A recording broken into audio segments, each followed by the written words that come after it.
Licenciada, compañeros, buenos días. Nosotros somos el grupo número 1 y tenemos a bien presentarles dos secciones de las normas internacionales de información financiera para pymes, que son la sección 26, pagos basados en acciones, y la sección 33, información a revelar sobre las partes relacionadas. Los expositores seremos Schubert Hernández, Sandra Velázquez, Claudia Janel, Wendy Sajabún y Sigrid Kuke. Iniciamos nuestra presentación con la primera expositora.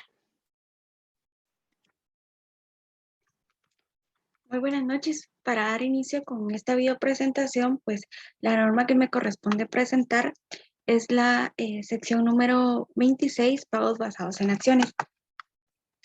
El alcance de esta norma, pues nos hace referencia que es aplicable a pues la contabilidad de todas las transacciones con pagos basados en acciones. Estas incluyen las que se liquidan con instrumentos de patrimonio o en efectivo, o aquellas en las que los términos del acuerdo permiten que la entidad le permiten a la entidad pues la opción a liquidar las transacciones en efectivos o bien otros activos, o también por la emisión de instrumentos de patrimonio.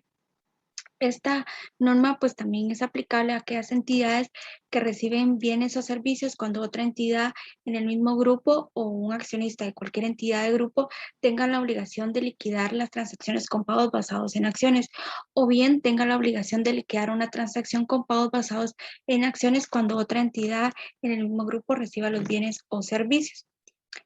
A menos que la transacción sea claramente para propósitos distintos del pago de los bienes o servicios suministrados de la entidad que recibe. Cuando hablamos de reconocimiento, pues la norma nos hace referencia de que una entidad va a reconocer los bienes o servicios recibidos o bien adquiridos en una transacción con pagos basados en acciones en el momento de la obtención de los bienes o cuando se reciban los servicios. La entidad reconocerá el correspondiente incremento del patrimonio si los bienes o servicios se hubieran recibido en una transacción con pagos basados en acciones que se liquida con un instrumento de patrimonio o, como lo mencionábamos bien anteriormente, o un pasivo si los bienes o servicios fueran adquiridos en una transacción con pagos basados en acciones que se liquidan en efectivo. Cuando vamos al reconocimiento, cuando existen condiciones para la consolidación, nos hace referencia a la irrevocabilidad de la concesión. Y para ello, pues, la norma es específica y nos indica que si los pagos basados en acciones concedidos a los empleados se consolidan inmediatamente, esto no requiere que el empleado complete un determinado periodo de servicio antes de que se adquiera incondicionalmente el derecho sobre esos pagos basados en acciones. Y cuando esto no ocurra, cuando no exista una evidencia en contrario, la entidad supondrá que se han recibido los servicios prestados por el empleado como contraprestación de los pagos basados en acciones. En este caso, pues la entidad reconocerá íntegramente en la fecha de concesión los servicios recibidos con el correspondiente incremento del patrimonio pasivo. Y si los pagos basados en acciones no se consolidan hasta que el empleado complete el periodo de servicio especificado, ¿verdad? El que se llegó, la entidad va a suponer que los servicios se van a prestar por el empleado durante el periodo de la consolidación de la concesión como contraprestación de los pagos basados en acciones que recibirá en un futuro. Pasamos a la medición de transacciones con pagos basados en acciones que se liquidan con instrumentos de patrimonio. Y acá pues nos hace referencia a un principio muy importante, que es el principio de medición. Y en las transacciones con pagos basados en acciones que se liquidan con un instrumento de patrimonio, una entidad va a medir los bienes o servicios recibidos y el correspondiente incremento del patrimonio al valor razonable de los bienes o servicios recibidos, al menos que el valor razonable no pueda ser estimado con fiabilidad, pues la entidad no podrá estimar el valor razonable de los bienes o servicios recibidos y lo va a medir a su valor, así como el correspondiente incremento del patrimonio, y tomará como referencia el valor razonable de los instrumentos de patrimonio que sean. Acciones. Una entidad medirá el valor razonable de las acciones utilizando la jerarquía de los tres niveles. El primer nivel nos habla de que si hay disponible un precio de mercado observable, utilizaremos ese precio de mercado. Si no tenemos un precio de mercado observable, entonces se medirá el valor razonable utilizando datos de mercado observables que sean específicos de la entidad, como por ejemplo una transacción reciente de las acciones de la entidad o bien una valoración razonable de sus activos principales. Y si no hay disponible un precio de mercado y resulta impracticable poder obtenerlo o utilizando el inciso B, entonces la norma nos dice que se medirá indirectamente el valor razonable de las acciones utilizando un método de valoración que utilice datos de mercado tanto como sea practicable para estimar cuál sería el precio de estos instrumentos de patrimonio en la fecha de concesión de una transacción.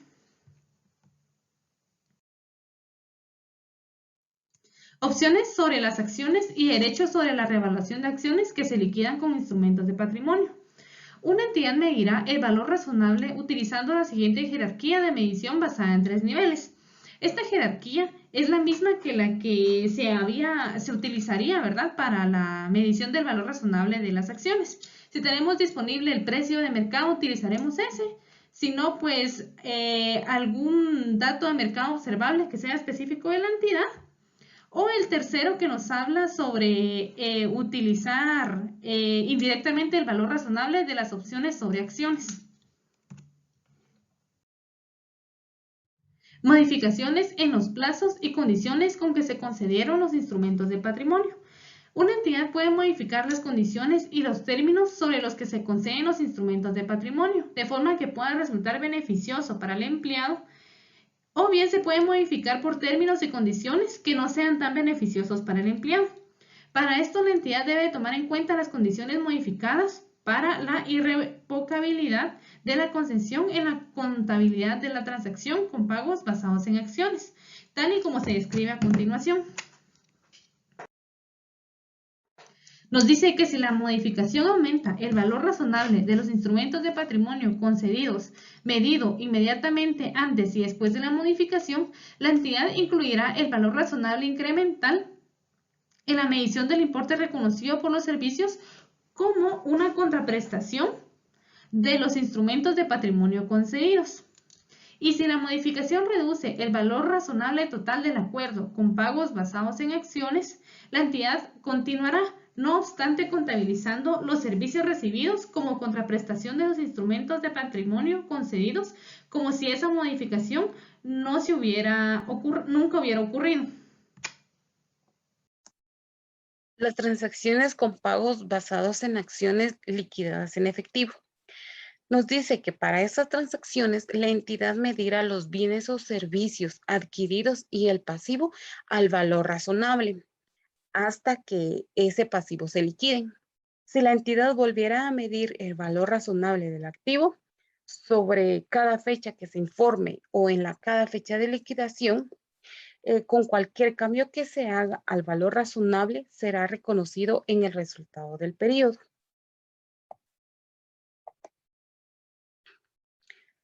Transacciones con pagos basados en acciones que dan alternativas de liquidación en efectivo. Nos dice que algunas transacciones dan a la entidad o a la contraparte la opción de liquidar esa transacción en efectivo o mediante alguna transferencia de instrumentos de patrimonio.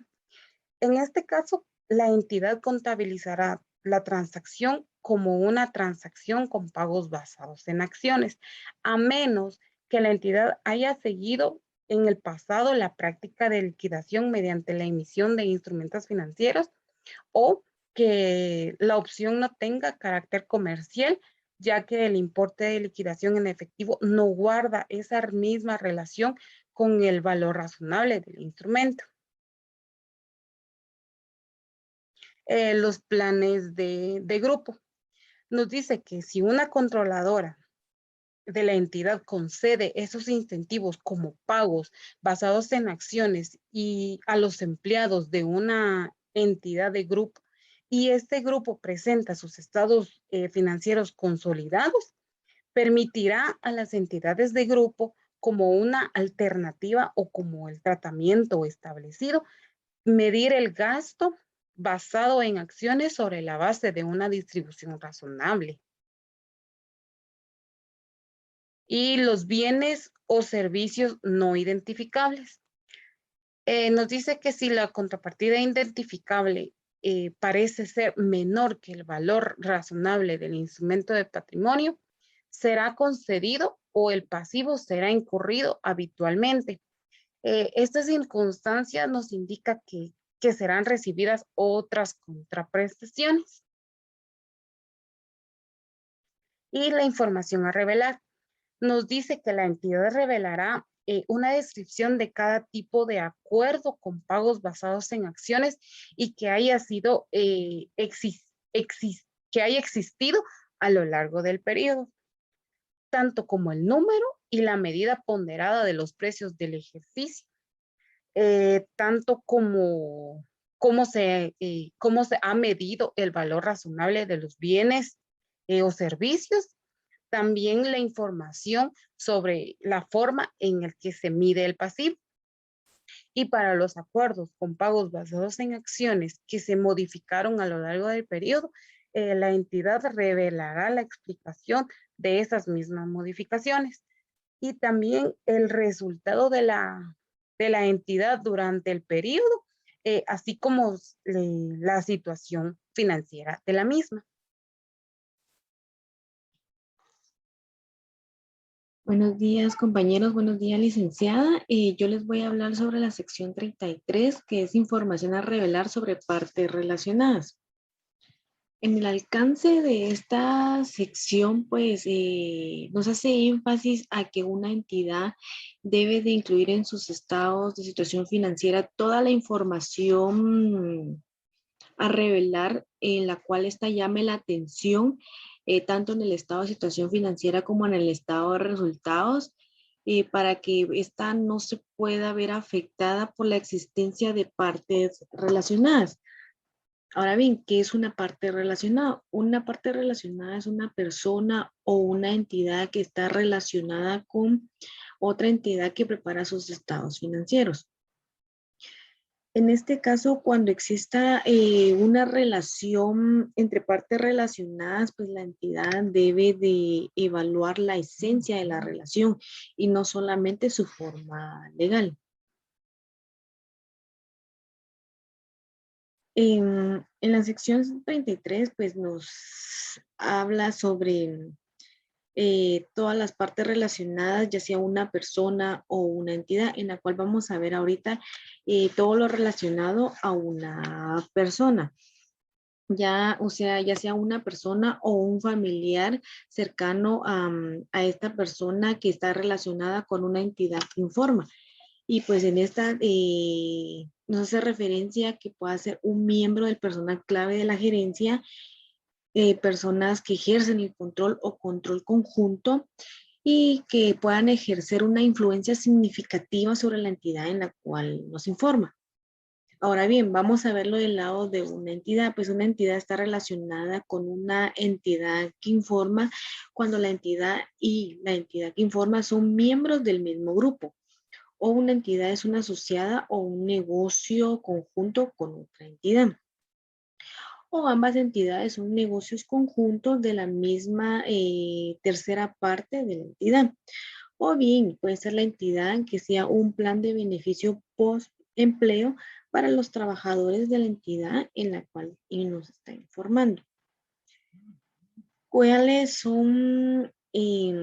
Aquí tenemos algunos casos, perdón, en los cuales pues estas no van a figurar como una parte relacionada y va a ser cuando dos entidades simplemente solo tienen un administrador o una persona clave de la gerencia en común.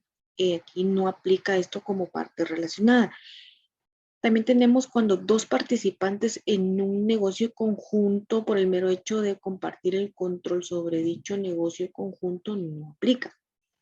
Y también pues hay situaciones en las que no aplican como suministradores de financiación, ya sea sindicatos, entidades de servicio público o departamentos o agencias gubernamentales. Estas no aplican como partes relacionadas. Y por último tenemos un cliente, un proveedor, un franquiciador, distribuidor o agente en exclusiva con los que la entidad no realice un volumen significativo de transacciones, no tiene ninguna mayor relación con las partes relacionadas. Muchísimas gracias. Voy a dejar a mi compañero Schubert, en el cual pues él va a seguir explicando sobre lo que son las partes relacionadas. Información a revelar sobre las partes relacionadas. La norma no es que lo agrupe, pero resalta tres formas importantes. Una es sobre la relación controladora y subsidiaria. Deberán revelarse las relaciones entre una controladora y subsidiaria. Aún así, no se haya dado ningún tipo de transacción entre controladora y subsidiaria. Entonces, la norma indica acá que sí debe de revelarse la información una sociedad que tenga pues partes relacionadas, incluso hasta su propia controladora última, deberá hacer esa revelación dentro de las notas a los estados financieros. El otro bloque es información a revelar sobre las remuneraciones del personal clave de la gerencia. Aunque si bien es cierto, este es una información que es muy susceptible a que no se logre percibir correctamente por parte de los usuarios, muchas de las entidades en el mundo, y bueno, más que todo del lado de acá de las Américas, no revelan este tipo de información, aunque aún así sean empresas que cotizan en la bolsa de valores. Son unas cuantas, son las que revelan la información sobre las remuneraciones al personal clave. Entonces, la NIF para pymes en la sección 33 también dice que el personal clave de la gerencia comprende a las personas que tienen la autoridad y la responsabilidad para planificar y dirigir y controlar las actividades de la entidad. Entonces, debe estar en una nota a los estados financieros revelada ese tipo de remuneración. Luego, en el tercer bloque, indica la información a revelar sobre las transacciones entre partes relacionadas. Y la sección 33, pues, habla de una serie de revelaciones que son sumamente pues, importantes, en las cuales pues, podemos mencionar unas en aquellas transacciones entre la entidad con sus propietarios, las transacciones entre una entidad y cuando ambas están bajo el control común de una sola entidad o una persona, transacciones en que la entidad o persona que controla la entidad que informa lleva a cabo gastos directamente que de otra forma se hubieran realizado por la entidad que informa. Luego, la entidad también pues, se revelará información requerida de forma separada para cada una de las categorías si es que existe entidades de control común, control conjunto o influencia significativa. Esto es para aquellas entidades donde no se tiene el más del 50+1 del poder en una entidad.